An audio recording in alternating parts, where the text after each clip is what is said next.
So your biggest temptation when you so we're talking buying multifamily communities now, okay? We're not talking about selling.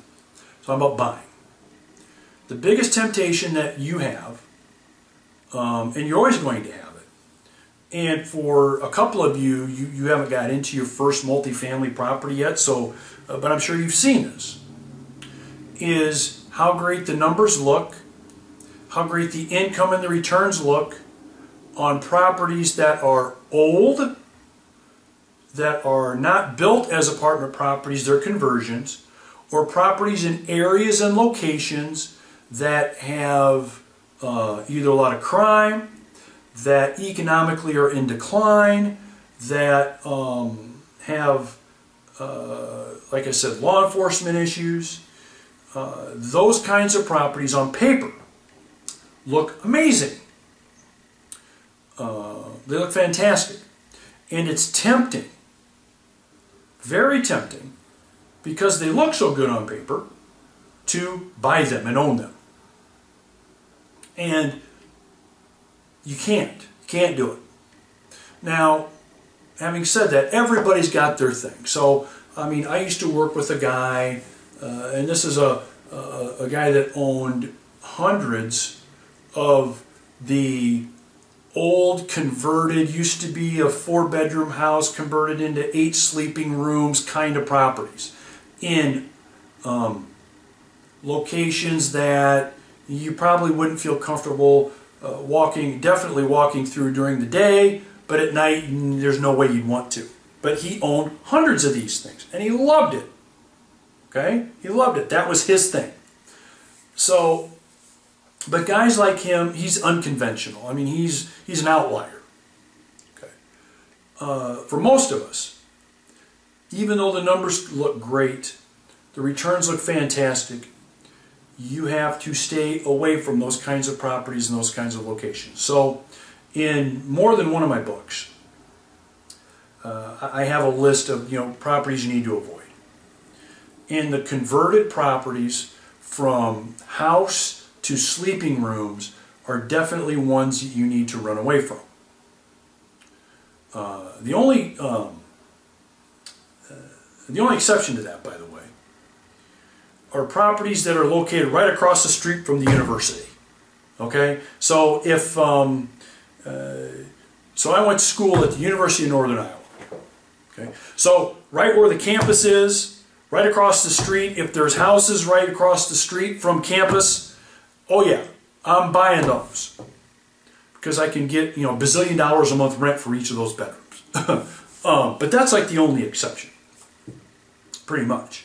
Otherwise, to be able to buy a 6-unit building for $60,000, okay, because the numbers look great, you're wondering what's the worst that can happen? Believe me, a ton of shit can happen.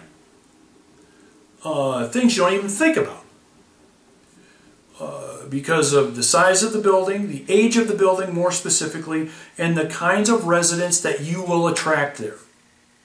So, let me ask you this.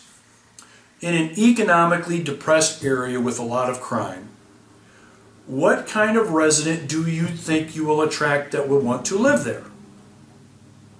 More than likely the resident that for probably economic, maybe criminal, maybe background reasons, but there's a reason why that's where they live. And most of them have to live there, some of them want to live there, but that's kind of the deal. That's the kind of resident you're going to get. Now a lot of these residents are just fine, but a lot of these residents are not. So I used to own, me and another guy, we both thought we were just geniuses.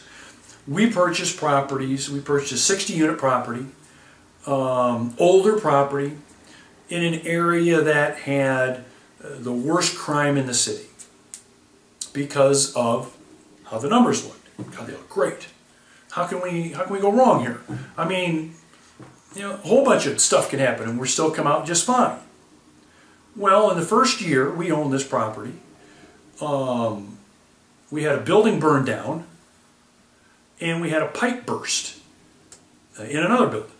So within 1 year, we basically had 2 buildings destroyed that needed to be replaced and rebuilt with insurance proceeds. Thank God we had the right insurance on it. But let me ask you a question. You have hundreds of thousands of dollars in insurance claims in 1 year. How many insurance companies do you think want to insure you after that policy expires or is up for renewal? That's right, none. None. So now you have another problem. Not only that, this is kind of funny. So I remember being at the property one day with our resident manager who was talking to a lady that sounded really nice on the phone. She's trying to find the place because she wants to look at an apartment we've got for rent. So he's out on the lawn and I'm standing there with him, guiding, he's on his cell phone, guiding her to the property as she's in her car. She finally pulls up to the curb, she stops there for a second, squeals the tires and takes off and leaves. Right? Why? Because she didn't want to live there. She didn't want to live there. So, look, invest in those properties at your own peril. They're rough, they're a problem, even though they look good on paper, even though things look like they're winners. Make sure you don't get seduced into or talk yourself into owning those kinds of properties, because in the long run, okay, they will be a huge, huge problem. Financially, lawsuits, issues, lead-based paint, mold. I mean, I could go on and on and on.